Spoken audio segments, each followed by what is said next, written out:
This video explains why what you think is you isn't actually you, and how dreams reveal what exists beyond that layer.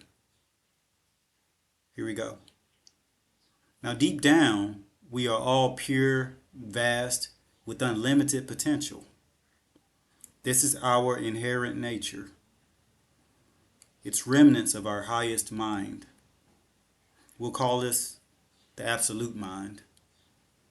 As a child descending from the timeline of birth, you are more connected to it. You were closer to it and still felt yourself within that space.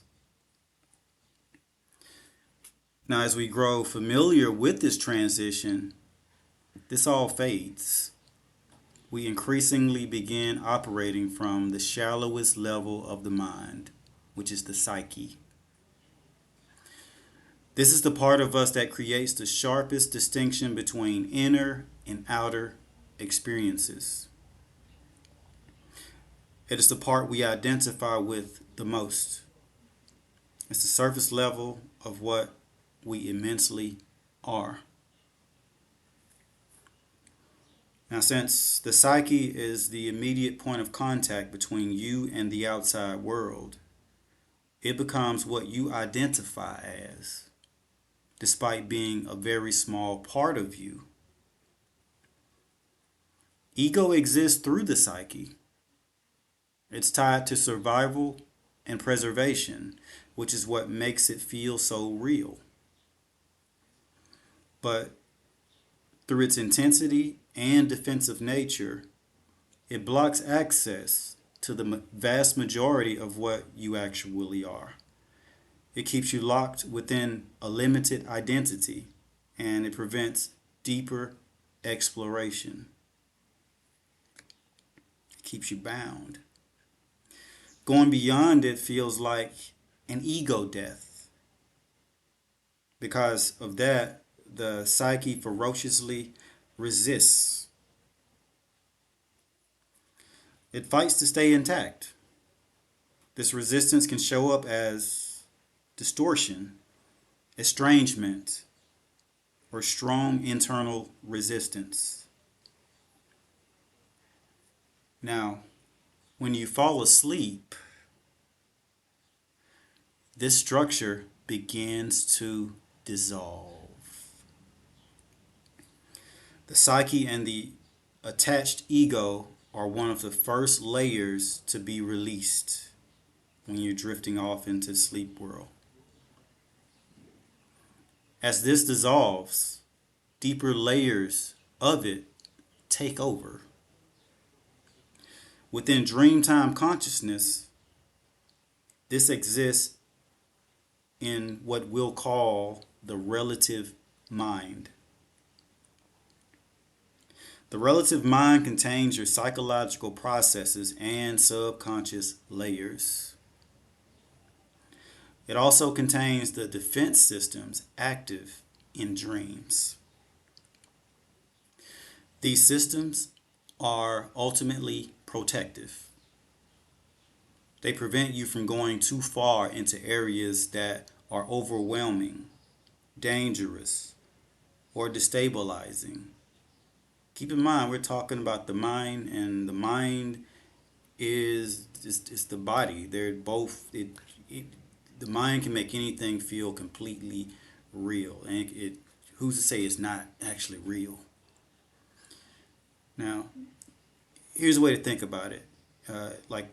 It protects you from like a horrifying dream circumstance that cannot be discerned from reality, or one that drains your energy when you awaken. You ever have dreams that they just make you feel real drained and frazzled, and your whole day is kind of weird because of the dream? Things like this. And this system is not a random one. It's protective. It's a protective system. In the 3D, now we're moving to the 3D. Spiritual awakening often happens when the psyche is dissociated from, broken down, or fully recognized as not real, optimal, or a complete you. It is one of the main factors that cause you to see through samsara. And samsara is the Buddhist term. It's the 3D lens that makes your ego identity feel like the entirety of your existence. Now back to the dream world. We're going to the dream world here. The dream world, which is 4D or higher. We're in the 3D now, but when we're in the dream world, it's 4D or 5D. It's higher. It's higher than 3D. We can reach beyond our lower mind or our lower self. This lower mind exists within the relative mind and contains layers of psychic information that are difficult to interpret on a 3D level. Think trying to interpret your dreams and say that dream didn't make any sense. No, it doesn't make sense from here and how you're thinking from here. But when you're in there, it's different. You cannot easily distinguish what is real, symbolic, or dangerous through this.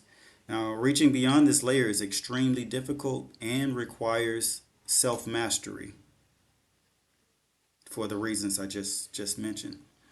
And beyond it is what we call the absolute or higher mind, where awakening and higher inspiration exists.